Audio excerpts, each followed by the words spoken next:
You wake up doing everything right. You cut the carbs, you're skipping sugar, you're even fasting, but the scale won't move, your belly fat won't budge, and your energy feels like it's leaking out of you. This isn't a motivation problem. This is a hormone problem. And the hormone silently blocking your ketosis is cortisol. Cortisol is your body's built in survival alarm. It was designed to save your life in moments of danger. But today, it's being triggered by your alarm clock, your phone, your stress, your lack of sleep, and even your diet mistakes. And when cortisol stays elevated, it can completely shut down your ability to enter ketosis. So if you feel like keto isn't working, what you're really dealing with is hidden stress chemistry. Let's break down the top 5 signs your cortisol is blocking ketosis and exactly how to fix it. Because once you lower cortisol, fat loss doesn't just happen, it accelerates. You wake up thinking you did everything right. You skipped the bread, you avoided sugar, you said no to everything that used to hold you back. And yet, when you look in the mirror, that stubborn layer of belly fat is still there, staring back at you like nothing changed. This is the moment most people blame themselves. They think they didn't try hard enough, didn't diet strictly enough, didn't fast long enough. But what if the truth is far more unsettling? What if your body is actively working against you, not because you're doing something wrong, but because your hormones are sending the wrong signal? That deep, stubborn belly fat isn't just fat. It's a message, a biological alarm, and the hormone behind it is cortisol. Cortisol is not your enemy. It's one of the most powerful survival tools your body has ever developed. Thousands of years ago, cortisol kept humans alive. When danger appeared, cortisol surged, releasing stored glucose into the bloodstream, sharpening focus, increasing heart rate, preparing the body to fight or run. In that moment, fat burning didn't matter. Survival did. But here's the problem. Your body cannot tell the difference between a life-threatening danger and modern stress.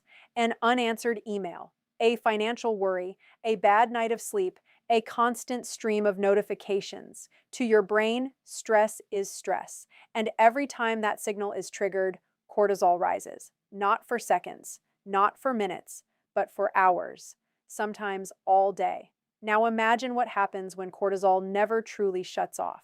Your body begins to live in a constant state of emergency. And in that state, it changes everything. The first thing cortisol does is raise your blood sugar, even if you haven't eaten, even if you're doing strict keto, even if you're fasting for 16 hours a day. Your liver responds to cortisol by dumping glucose into your bloodstream because it believes you need immediate fuel to survive. And the moment that glucose rises, insulin follows. Insulin, the hormone responsible for storing energy, steps in to manage that blood sugar spike. But insulin has a second, more hidden function. It blocks fat burning completely. As long as insulin is elevated, your body cannot access stored fat efficiently. This means that even if your diet is perfect, even if your carbs are near zero, your body is still locked out of ketosis. Not because of what you ate, but because of what you felt. And this is where belly fat becomes the center of the story. Cortisol doesn't just randomly store fat.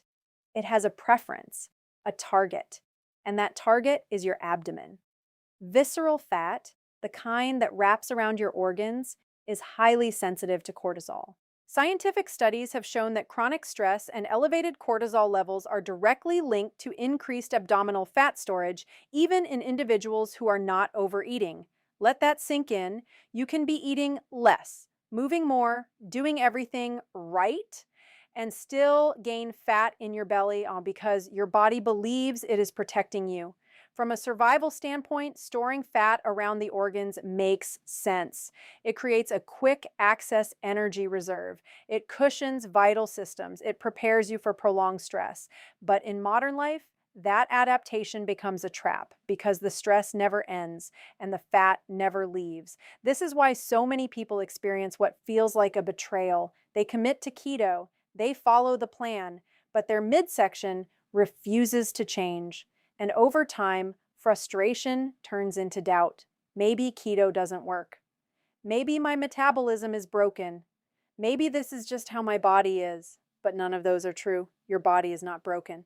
It's responding exactly the way it was designed to respond, to stress, to perceived danger, to cortisol, and until that signal changes, the result will not change. There's another layer to this that most people never realize. High cortisol doesn't just store fat, it changes where your body gets its energy from.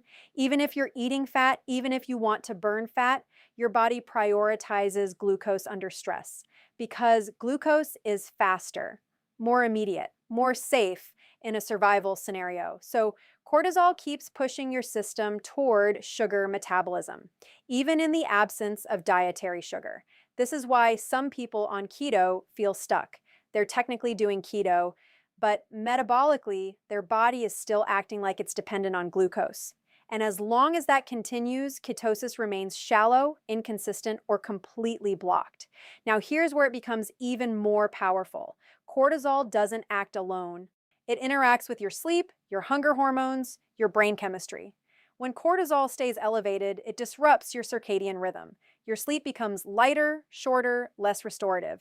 And the next day, cortisol rises even higher. Sleep deprivation has been shown to increase cortisol levels and insulin resistance, making fat loss even harder. At the same time, hunger hormones like ghrelin increase, while satiety hormones like leptin decrease. This creates a perfect storm: more stress, more hunger, more fat storage, and all of it centered around your abdomen. So what do most people do in response? They push harder, they cut more calories, they fast longer, they exercise more intensely. But this only feeds the cycle because extreme restriction is itself a stressor. Overtraining is a stressor, undereating is a stressor, and every new stressor adds more fuel to the cortisol fire. So instead of unlocking fat loss, they unknowingly lock it even tighter. This is why the solution is not what most people expect. You don't fix cortisol by pushing harder. You fix it by signaling safety. Your body needs to believe that it is not under threat, that energy is available, that rest is possible, that survival is not in question. Only then will it release the fat it has been holding on to. And this starts with something incredibly simple, but incredibly powerful: your morning. The way you begin your day sets the tone for your entire hormonal rhythm. When you wake up and immediately check your phone, expose yourself to stress, flood your brain with information, you spike cortisol instantly. But when you wake up and step into natural light, even for 10 to 15 minutes, you send a completely different signal. Sunlight helps regulate your circadian rhythm, anchoring your cortisol to rise naturally in the morning and fall at night. This single habit can begin to reset a system that has been dysregulated for years. Then comes nourishment. Not starvation, not extreme restriction, but strategic fueling. Magnesium-rich foods like leafy greens, avocados, and seeds play a direct role in calming the nervous system and reducing cortisol levels. Electrolytes help stabilize internal stress responses. And eating enough, especially enough protein, tells your body that it does not need to hold on to fat for survival. Because when your body feels safe, it lets go. And when cortisol drops, insulin follows. And when insulin drops, fat burning finally turns on. This is the moment everything changes. The moment your body shifts from defense to release, from storage to burning, from survival to thriving. So if you've been staring at that stubborn belly fat, wondering why it won't go away, stop asking what you're doing wrong. Start asking what your body is trying to protect you from. Because the answer isn't more discipline, it's more balance. Lower the stress, calm the system. And watch what happens when your body finally feels safe enough to let go. You drag yourself out of bed, exhausted, foggy, heavy, like your body never actually slept. Like the night gave you hours, but not recovery. And yet, just a few hours later, when the world goes quiet, when the lights dim, and the day is finally over, something strange happens. Your mind wakes up, your energy returns, you feel alert, restless, almost wired, and suddenly sleep feels impossible. This isn't just bad luck. This is a broken rhythm, a biological clock thrown completely out of sync. And at the center of it, is cortisol. Cortisol is designed to follow a precise, almost perfect pattern. It should rise sharply in the early morning, helping you wake up, feel alert, and prepare for the day. Then slowly, steadily, it should fall, reaching its lowest point at night, allowing your body to rest, repair, and enter deep sleep. This rhythm is not optional, it is hardwired into your biology. It controls your metabolism, your hormones, your brain function, even your ability to burn fat. But when stress becomes chronic, this rhythm flips. Morning cortisol becomes too low, night cortisol becomes too high, and everything begins to unravel. You wake up tired because the hormone that's supposed to energize you is missing, and you stay awake at night because the hormone that's supposed to quiet your system is still screaming. This is what scientists call a disrupted circadian rhythm. And it doesn't just affect sleep, it rewires your entire metabolism. Because sleep is not just rest. Sleep is when your body resets insulin sensitivity. Sleep is when your brain clears toxins. Sleep is when fat-burning hormones activate. And when sleep is broken, those processes break with it. Studies have shown that even a single night of poor sleep can increase insulin resistance the very next day. That means your body becomes less responsive to insulin, forcing it to produce more, and higher insulin means one thing: fat burning shuts down completely. Now imagine this happening night after night, week after week. Your body trapped in a cycle where it can't fully rest, can't fully recover, or can't fully enter fat burning mode, even if your diet is perfect, even if your carbs are low, even if you're doing everything right. Because ketosis is not just about what you eat, it's about the hormonal environment inside your body. And when cortisol is high at night, that environment becomes hostile to fat loss. There's another layer to this that most people never see coming. When cortisol rises at night, it directly interferes with melatonin. Melatonin is your sleep hormone. It signals your body that it's time to rest, to slow down, to repair. But cortisol and melatonin are opposites. When one goes up, the other goes down. So if cortisol is elevated at night, melatonin cannot rise. And without melatonin, deep sleep becomes almost impossible. This is why you can feel physically tired but mentally awake. Your body is exhausted, but your brain refuses to shut off.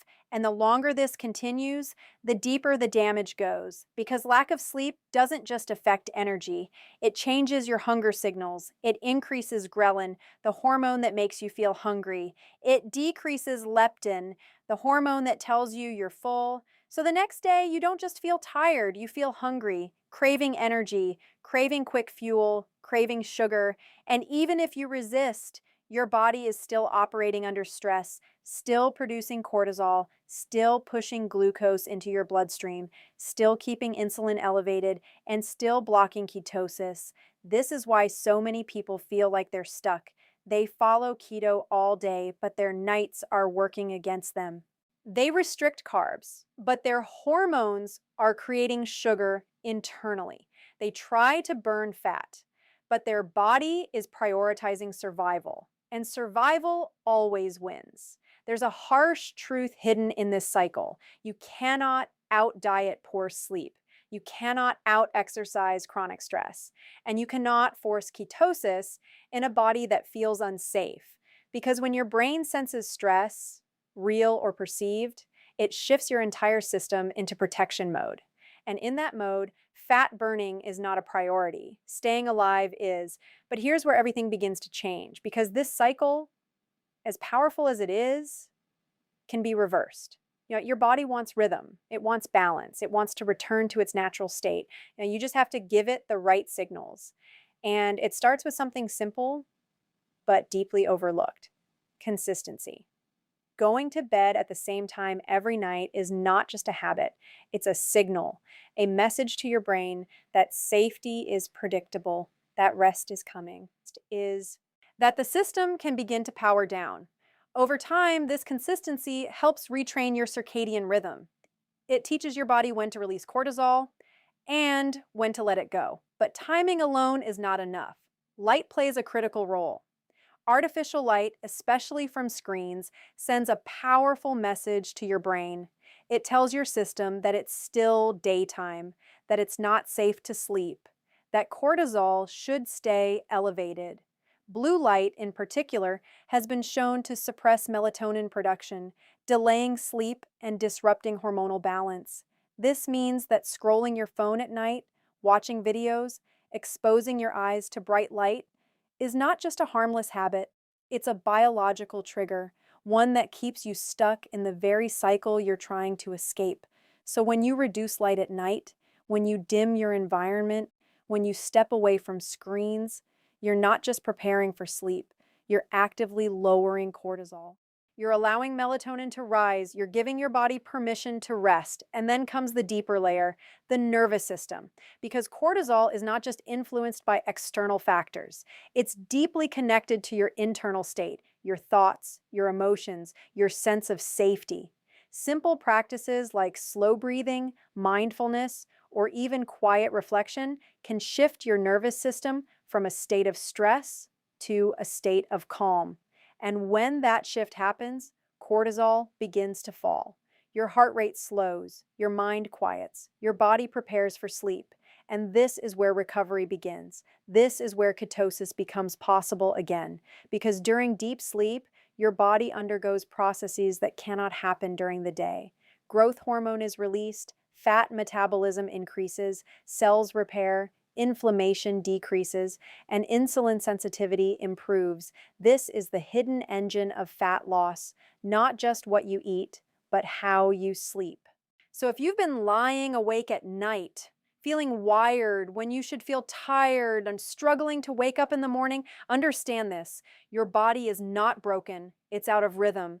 And that rhythm can be restored, not through force, not through restriction, but through alignment. Align your light, align your sleep, align your habits, and watch what happens when cortisol finally returns to its natural flow. Because when that happens, everything changes. Your energy stabilizes, your cravings fade, your body shifts from stress to balance and ketosis. The state you've been chasing stops being a struggle and starts becoming your natural state. You told yourself this time would be different. No sugar, no cheats, no slipping back. You stocked your kitchen with clean foods. You committed to keto. You pushed through the first few days. And then it hit you. That overwhelming, almost uncontrollable craving. Not just hunger, something deeper, a pull. A voice in your head whispering just one bite. And suddenly all the discipline in the world feels fragile. This isn't weakness. This isn't lack of willpower.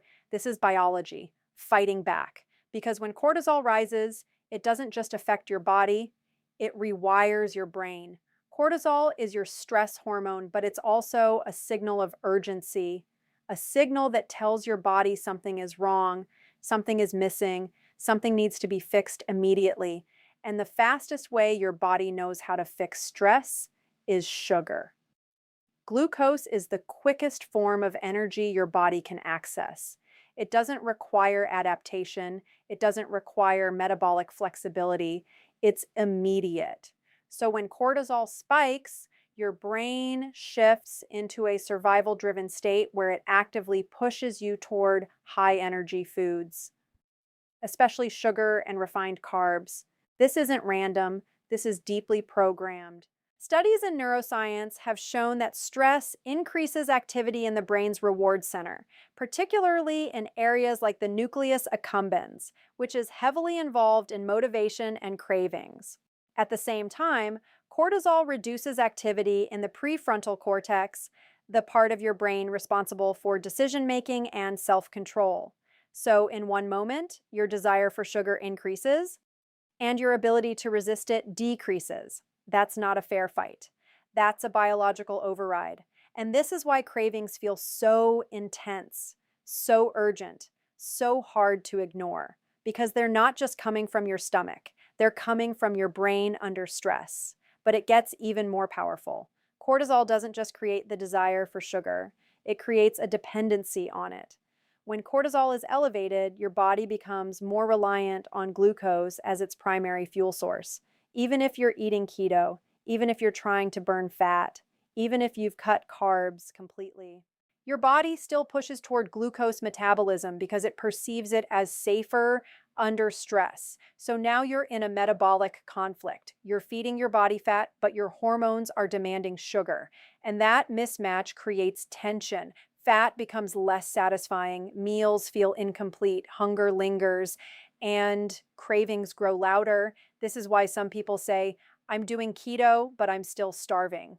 It's not because keto isn't working, it's because cortisol is interfering with the signal. Because when your body is stressed, it doesn't want slow burning fuel. It wants fast energy. It wants relief. And sugar provides that relief temporarily. When you eat sugar, your brain releases dopamine, a powerful neurotransmitter associated with pleasure and reward. For a brief moment, stress decreases. Cortisol drops slightly, and your brain remembers that. It learns, it adapts, it creates a loop. Stress, craving, sugar, relief, repeat.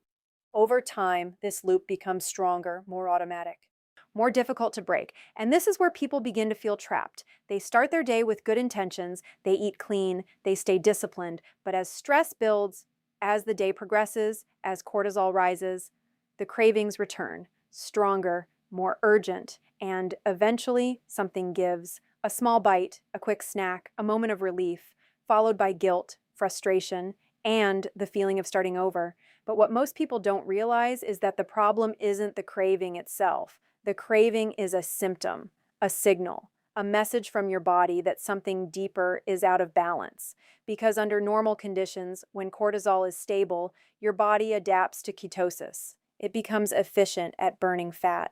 Ketones provide a steady, reliable source of energy. Hunger decreases, cravings fade, mental clarity improves. But when cortisol is high, that adaptation is blocked. Your body resists the shift. It clings to glucose. It pushes back against fat burning. And it uses cravings as a tool to pull you out of ketosis. This is why managing cravings isn't about fighting harder. It's about understanding the signal and addressing the root cause. So, how do you break the cycle? You don't start with restriction, you start with stabilization. Your body needs consistency, it needs predictability, it needs to feel safe. And one of the most powerful ways to create that safety is through balanced meals. Protein plays a critical role here. It stabilizes blood sugar, it reduces the spikes and crashes that trigger cortisol, it supports neurotransmitter production, helping regulate mood and cravings. When protein is too low, your body feels unstable. And instability increases stress, which increases cortisol, which increases cravings. So every meal should include a solid source of protein, not as an afterthought, but as a foundation. Then comes electrolytes. This is one of the most overlooked factors in keto. When you reduce carbs, your body loses water, and along with it, essential minerals like sodium, potassium, and magnesium. Low sodium, in particular, can trigger a stress response. Your body interprets it as a threat, and cortisol rises to compensate. This means that simply being low on salt can increase cravings, especially for processed, salty, high-carb foods. So adding electrolytes isn't just about hydration. It's about calming your stress response. It's about reducing cortisol at a foundational level. Then there's caffeine, one of the most common habits and one of the most misunderstood. Caffeine stimulates the release of cortisol, especially when consumed on an empty stomach. So that morning coffee taken before food can spike cortisol significantly. And if cortisol is already elevated, this adds fuel to the fire, leading to stronger cravings later in the day. This doesn't mean you have to eliminate caffeine completely, but timing matters. Pair it with food. Air. Delay it slightly after waking. Reduce the overall load on your system because small adjustments can create massive changes in your hormonal environment. And then comes the deeper layer, stress itself. Not just physical stress, but emotional stress, mental pressure, unresolved tension because your body doesn't separate the two, a difficult conversation, a looming deadline, a constant sense of urgency. All of these trigger the same hormonal response as physical danger. And as long as that stress remains, cortisol remains elevated. So part of the solution is not just nutritional, it's neurological. It's learning how to shift your body out of that constant state of alert. Simple practices like slow breathing, even just a few minutes, can lower cortisol. Walking, especially outdoors, can regulate your nervous system. Moments of stillness, of quiet, of disconnection from stimulation. These are not luxuries, they are biological tools, tools that tell your body it's safe. And when your body feels safe, the cravings begin to fade because the need for quick energy disappears, the urgency dissolves, and your brain no longer demands sugar as a solution. This is where the real transformation happens, not when you force yourself to resist cravings, but when the cravings lose their power, when your body shifts from chaos to balance, from stress to stability, from dependence on sugar to freedom and ketosis. So the next time you feel that pull, that intense desire for something sweet, don't just see it as a failure waiting to happen. See it as information, a signal, a clue, because your body is not trying to sabotage you. It's trying to protect you. And when you listen, when you respond, when you address the root cause, you don't just control cravings, you eliminate them. And that's when keto stops being a battle and starts becoming your natural state.